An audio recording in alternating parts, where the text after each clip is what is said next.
going on? Welcome to this week's episode of Build a Kingdom.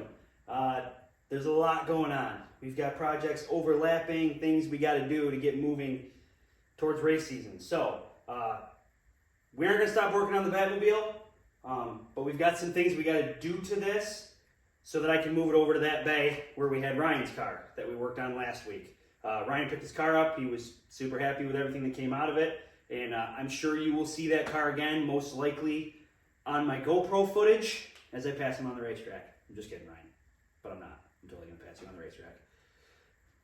Anyways, let's talk about the BadMobile.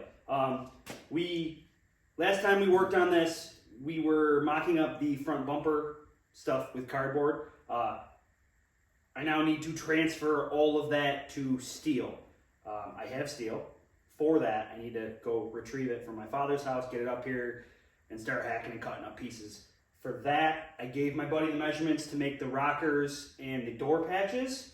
So we're moving forward with the metalwork part of that. But I need to do some things to this. You remember a ways back, I kind of quickly welded up the steering pieces together from the Firebird to the Malibu chassis, just so we could move this thing, because if I remember correctly, I think my father-in-law had to get a struck in here or something. I don't remember. But that, on the way back in, my little quick weld, sloppy, throw together job broke. There's bind from the Malibu steering box up to where the steering column stuff is positioned in here. There's a little bit of a bind. So we have to fix that. I had mentioned before that we are going with more of a race car style of steering. So steering column going bye-bye. There won't be a key. The signals and stuff, none of the controls will be on the steering column. It's straight shaft. Straight shaft, piece of 3/4, just like we do in all the race cars. We're gonna come off of the steering box with a universal joint. I got this online. I can't remember if it was Summit, Jags, eBay, doesn't matter. One side is a 30 spline, which is what that steering box should be. So we should be able to slide this onto the steering box. The other side is a 3/4 socket, so the shaft should slide right into it and we can weld around it. Because we've got some clearance issues coming up to get to here. So I have 2 universal joints to get rid of that bind. This one is socket, 3/4, so we can weld that one, weld the shaft to both sides of that, a few different pieces of shaft. And we've got some 3/4 Heims. So 3/4 ID, steering shaft slides right in here nice and tight, and you've got a little bit of twist and movement in the Heim joints. I got 2 of them. I don't know if we're going to need 2 of them.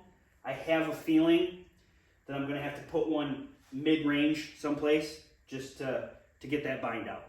So we'll have to weld up some type of bracket probably to hold this, to send the steering shaft through, but that's going to be all as we figure out our way from the box to the steering. I also have a super fancy steering wheel that I bought from CletusMcFarland.com. My original plan was to use it in my truck, the little blue truck that I planned on modifying that we're kind of holding off on, not sure what we're going to do with yet. I might throw that in here. It's an American flag kind of themed steering wheel. It doesn't really go with what we're doing, but maybe not. I mean, I got some old steering wheels kicking around here, race car stuff, that maybe we'll just throw one of those on. This has an aftermarket kind of chrome dish steering wheel in it. We might just toss that back on just for now, because I don't want to get that nice fancy steering wheel all dirty. But we are missing one piece. I just realized the quick release, which I was pretty sure showed up. I'm gonna have to track that. Yeah, it's gonna have a quick release steering wheel just like a race car. So horn, signals, ignition, all of that stuff will be in the dash. Just like the BadMobile has a whole bunch of switches and crazy stuff, in that center console, all kinds of switches and stuff.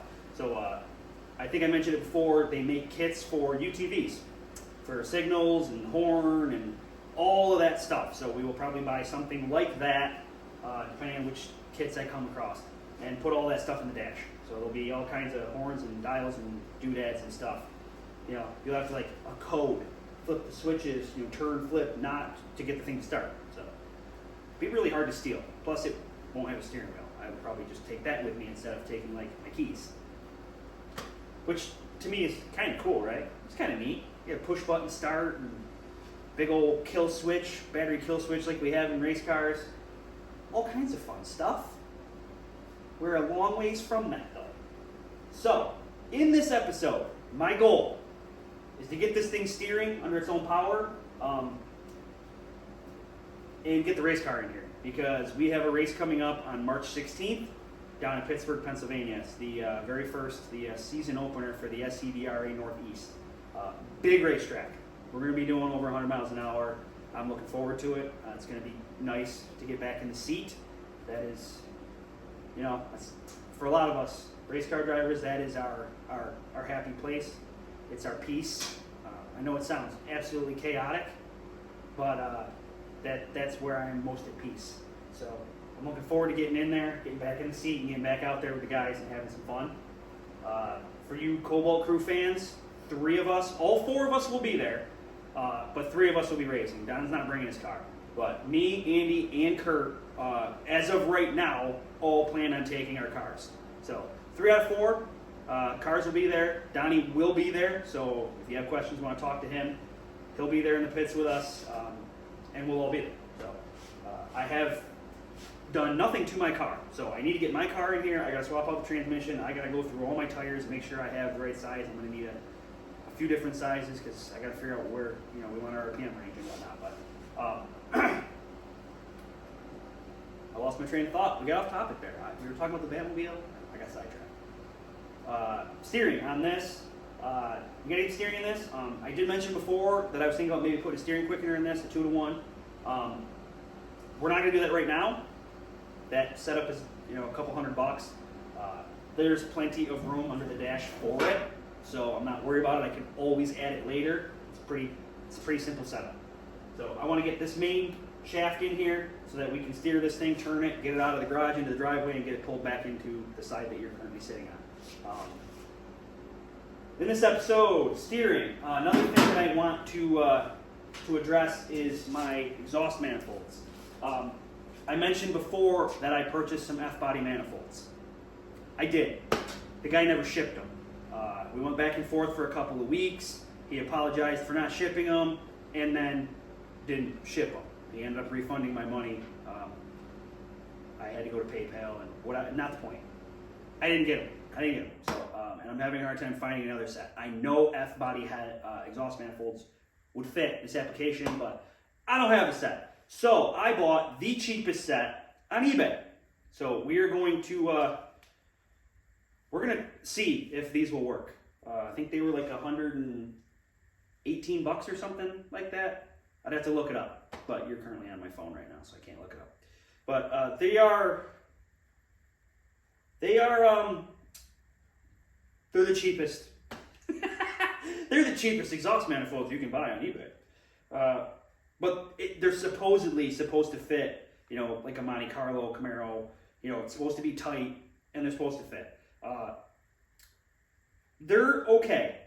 Quality-wise, obviously they're from China. They gotta be from China. Most things these days are from China. Even when you buy stuff from the dealership, an American car dealership, it seems like a lot of the shit's from China. That's unfortunate, but that is the case, unfortunately. So quality is questionable. It did come with flanges for you to build your downpipe system. It has an O-ring seal, which I think is kind of weird for exhaust, but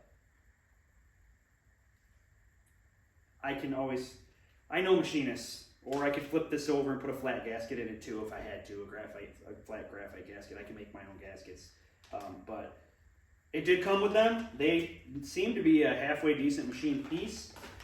It came with hardware.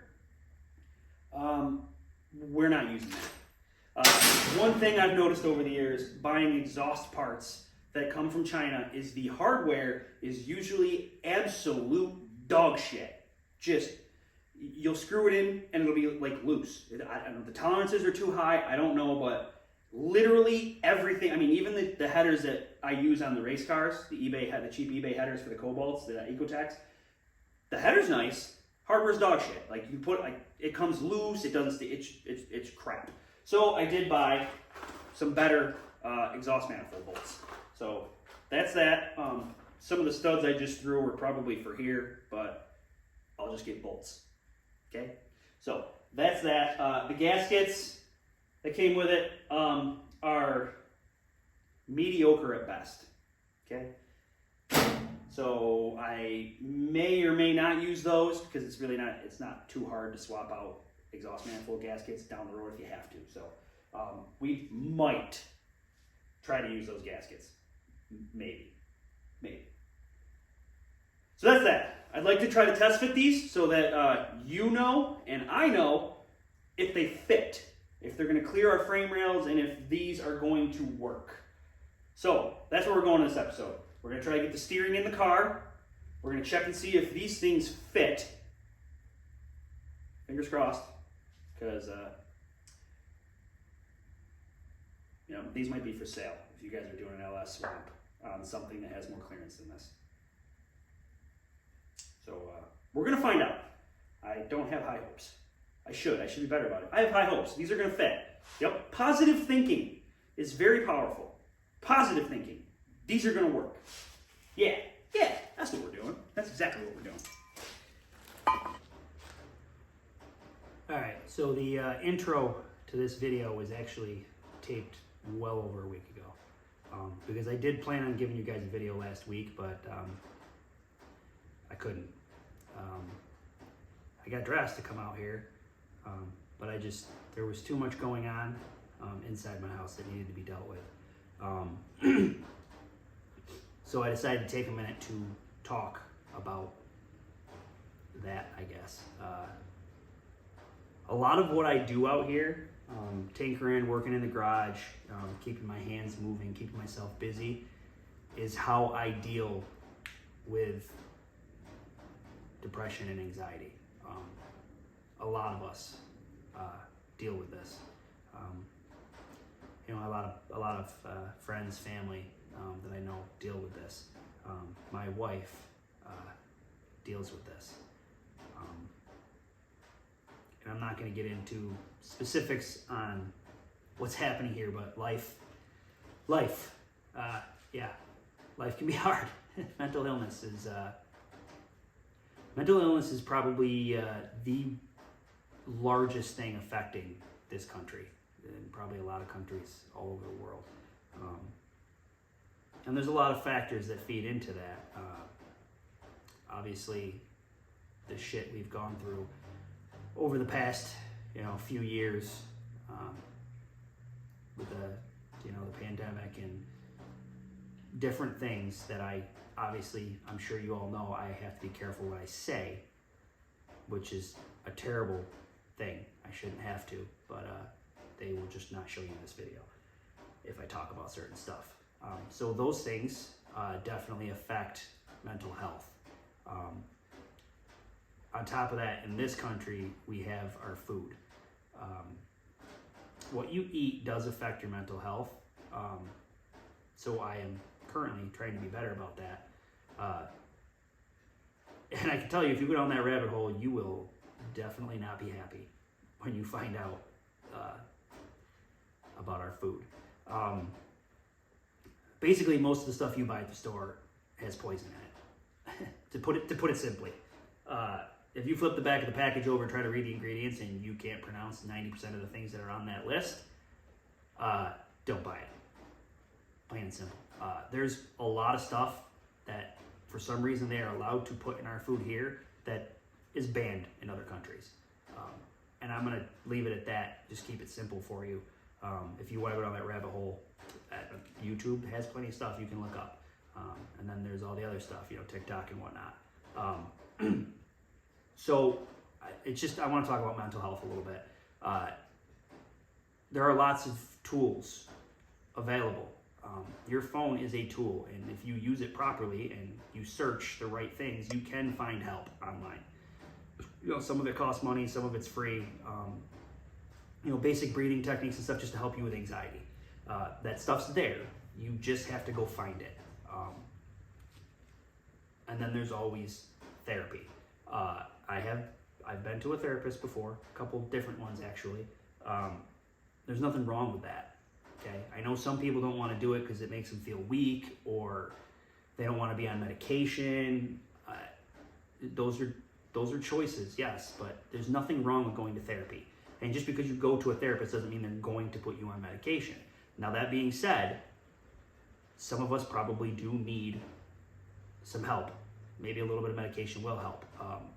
I'm also not big on the healthcare industry. I think there's a lot wrong with that as well. So again, be careful if you are going to take medication. I personally do not. I have figured out ways to deal with my mental health on my own. Not always the best options, but I still struggle. But for the most part, I'll meditate. I have, do a breathing exercise or something if I start feeling the anxiety too much. But I take supplements as well. There are plenty of supplements that help. A lot of it is, if you look into it, is basic. It's vitamin deficiency can really affect your mental health. I take magnesium and vitamin D3. I was told to take that through a blood test I did with a holistic practitioner, and a side effect of that was I noticed it helped my anxiety a lot. It was actually a TikTok video I saw of somebody talking about it, and I was like, oh, yeah, it does. Okay. But vitamin B1, there's stuff that supplements can help you. You might just have a vitamin deficiency. Now, that's not going to cure the issue completely. A lot of it is hereditary. You're born with it. Your parents probably deal with it. But it needs to be dealt with. You can't wallow in it. It won't get better if you wallow in it. I can tell you when I'm having an issue, being by myself, letting my brain just run wild is not a good idea. These last couple weeks, the ride to work and the ride home from work have been a little bit brutal by myself in the truck, because my mind tends to always go to the worst outcome, the most negative thing you can think of. So you've got to yell at yourself when you start doing that. No, stop doing that, and turn the radio up, roll the window down, do something to change that path, I guess is what I'm trying to say. You're not alone. We're all dealing with this shit. We're all dealing with it. It's okay to ask for help. It's okay to talk to people. Do not keep it to yourself and bottle it up. It will explode. It will come out eventually, and it's not going to come out in a nice way. It never does.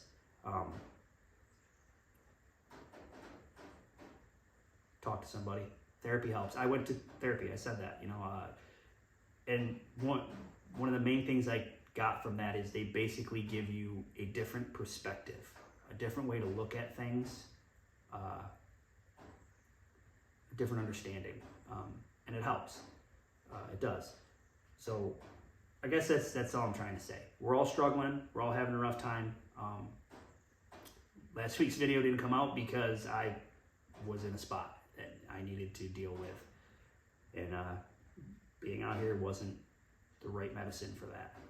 So missed you guys last week. I am moving forward with that. I will show you where we're at now. I tore the old steering column and stuff out.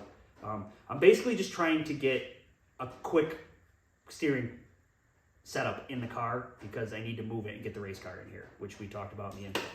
So I threw the 30 spline universal joint on the steering box, and I put a quick Heim mount. I just drilled a hole through the dash where the old steering column was mounted, and I threw a Heim in here. I can tell you those Chinese Heim joints that I got are a little tight on the tolerance. Couldn't quite get the 3/4 shaft in there. I had to take my burr tool and kind of open it up a little bit to get the 3/4 shaft to slide through it. So just food for thought, I guess. So right now I have a piece of rod run through that Heim joint and actually straight into the steering box. I am going to have to change it because the steering wheel is way too low right now. Where the steering wheel would be is way too low in the car.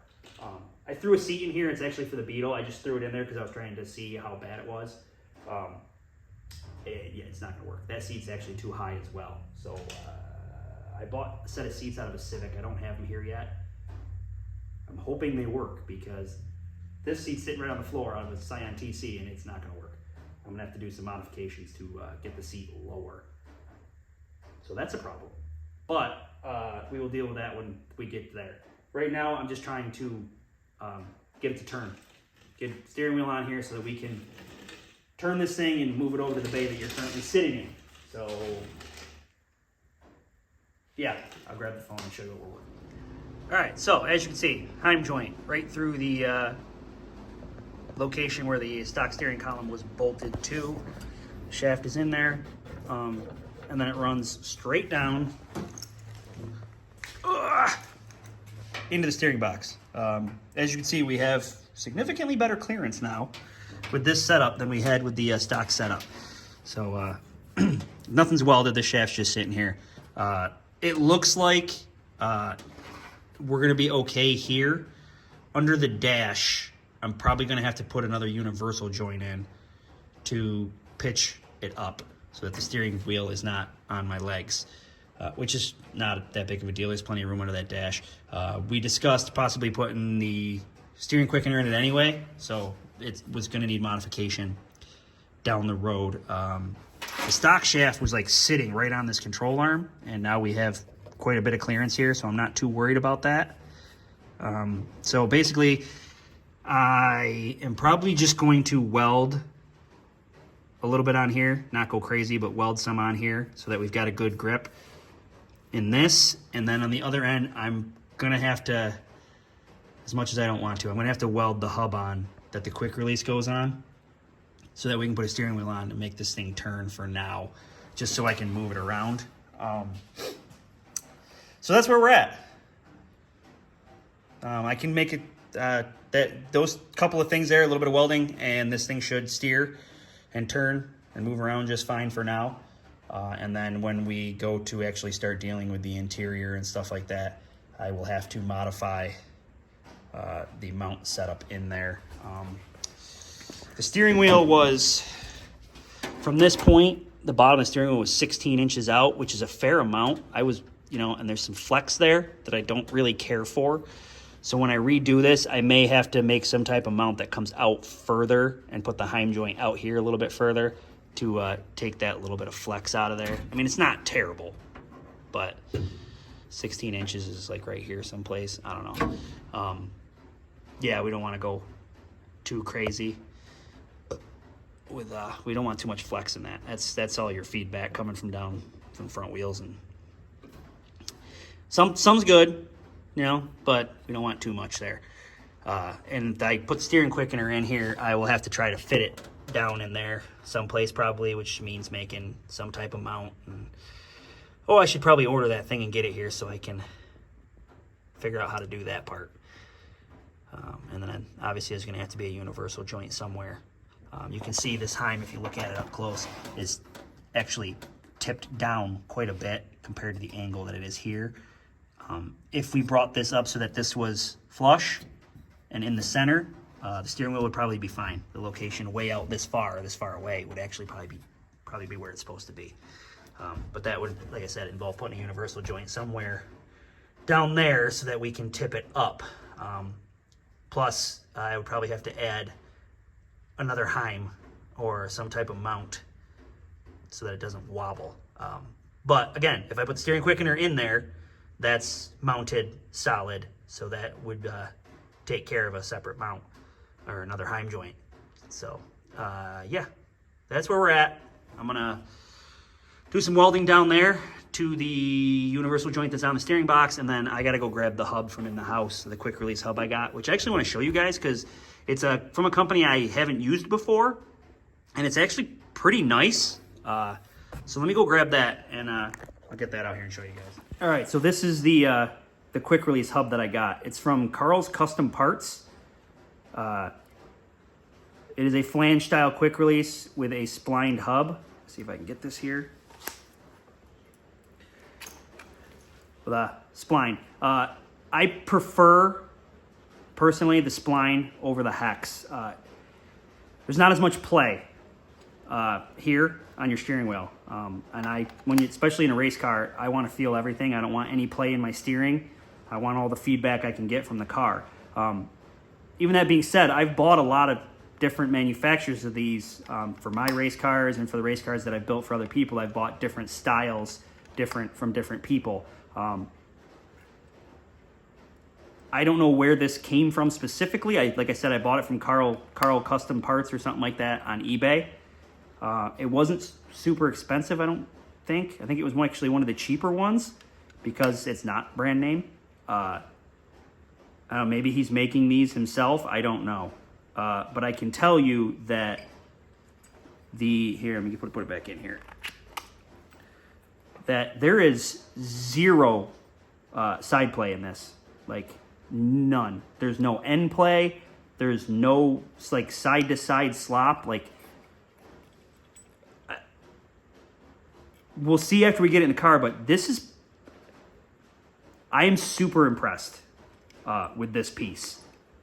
Not super technical piece. I mean, it's a pretty simple piece, and obviously I haven't tried to put a steering wheel on it yet, so I don't know how that's going to work out, but this is a standard pattern for like a racing steering wheel.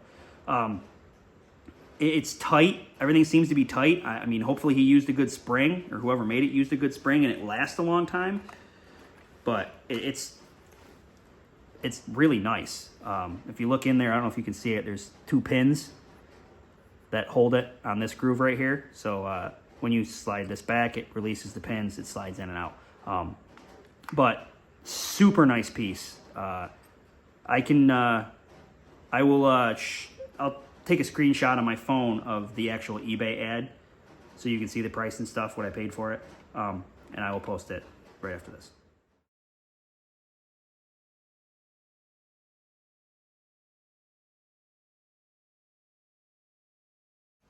All right, since we were just talking about quick releases, I want to talk about this one. This is an old steering wheel that I had laying on the shelf. Came off my last sprint car. It is bent, something fierce. The car probably got crashed by the previous owner, and this was the setup that he had on the car. We're just going to use this as a temporary wheel for the BadMobile. We're going to stop calling it that too, by the way. I have a new name for it. I will explain that in a different video, but let's talk about this quick release. This is probably the cheapest style quick release you can buy online. It is the Hex. I talked about the spline a minute ago. It's the Hex. This one is super worn out. And as you can see, if you look inside there, I hope you can see it, there's only 1 pin. That one I just showed you a minute ago had 2 pins. So already better design than this one. A lot of people buy these because they are cheap. Here's the main issue I have with this. They work, okay, they do. But the main issue that I have with this quick release, specifically for use in a race car, is a lot of times with our setups in the race cars, with the racing seats and the roll cage and stuff, it's hard to get out of the car.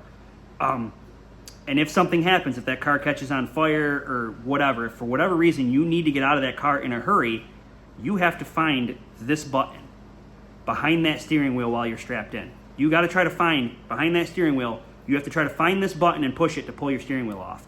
That other one, I don't know where I set it.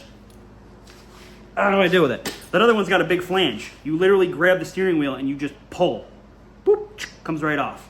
Much, much better design than this. In my opinion, these are just dangerous. They work. Yeah, you can use them. It's a quick release steering wheel hub. But yeah, I will never use one of these. I will always have a flange style quick release steering wheel. So just because I had this, you can see I had to, the bolts are frozen up in there and they were Allen heads and they were stripped. So I had to take my grinder and cut them off just to get them out of that steering wheel. So yeah, these things, junk. Throw them out. This thing's pretty beat up, but it'll work for what we're doing. So let's get to that. All right, so we're in here. It's not going anywhere. The wheels turn. All right, so just a quick weld job on this. This is what I meant by flex. Got a lot of movement because the shaft is so long without support there. There's also a ton. I don't know if you can see it down there. Can you see it? There is a lot of play in that steering box too. So there are adjustment screws on that. Hopefully we can fix that. But some of it's deflection in the shaft that we got to deal with here. It's quite a bit of movement. So when I redo this for the final permanent time, I'm going to have to make some type of mount that comes out further on the shaft to hold this. You know, plus we can always go in a little. We're going to have to cut this up to do the other universal and to add the steering quickener and whatnot, so we can change shaft lengths here if we need to move the steering wheel in a little bit. I put the steering wheel back basically where it was, distance from the dash. It's too low, but distance from the dash, it's in about the same distance. So as the other one, that junk that was in there. So that's where we're at with this. I'm going to move on, and we're going to see if these exhaust manifolds fit, if they're going to clear everything. I'm a little bit nervous about that. It's more this side, I believe, we have to worry about than it is the other side. So I'm going to grab one of those here, and we're going to see what we've got. Guys, look, it fits. Look how far away from the frame rail that is. The only thing I'm worried about on this side is the little tab there that's sticking off the transmission is really close. I don't think it's going to be in the way, but it's there. I mean, I could always cut it off. It's not really doing anything. But yeah, no, these are they're gonna work. I did throw the gaskets in there because I wanted to see the actual distance. I didn't crank the bolts down; they're just snugged up to hold it, so it's flush to the block or head, I guess. But the other side is pretty close to the frame rail, but it's not touching, and we got enough clearance there. That's plenty. I needed a win. We got a win. We got a win, boys and girls. Look at that. The cheapest exhaust manifolds available on eBay will fit an LSG body swap. Hell yeah. That's what I'm talking about. Can you tell I'm excited right now? I'm so happy that we got clearance there. We're a mile from the steering shaft. We're really far from the frame and even the brake junction block down there. So like this side's fantastic because this is the side I was worried about because there's so much stuff over here. But we got all kinds of clearance on this side. Had we had the stock steering column in there, we'd probably have a little bit less, but I still don't think it would even remotely be an issue. This is awesome. Like I said, the other side's a little bit tighter, a little bit closer to the frame rail, but still, there's enough clearance there. We're in the money, baby. Hell yeah. So it steers, the exhaust manifolds fit. We are where we need to be with this right now so that I can move it over and get the race car in here. Yeah, we are in good shape. All right, race car's in. Nightwing or the BadMobile, we'll talk about that later, is on the other side. Finally, it's on dollies over there. We got it moved over. My buddies Kyle and AJ stopped by. Thanks a lot, guys. You gave me a hand moving the stuff around because can't do it myself. So, race car's in. We got to swap the transmission on this, and I got to give it a once-over nut and bolt check. There's a lot more body damage than I remember, so I'm probably going to have to address some of that as well. But we got to get ready for the March 16th race in Pittsburgh. So, yeah, a little bit of work to do to this. We will get back on that eventually, but this is in now for some attention. Yeah, that's going to be it for this episode. Remember to take care of yourselves. Think positive in the moments throughout the day. And as usual, keep it creative and happy building.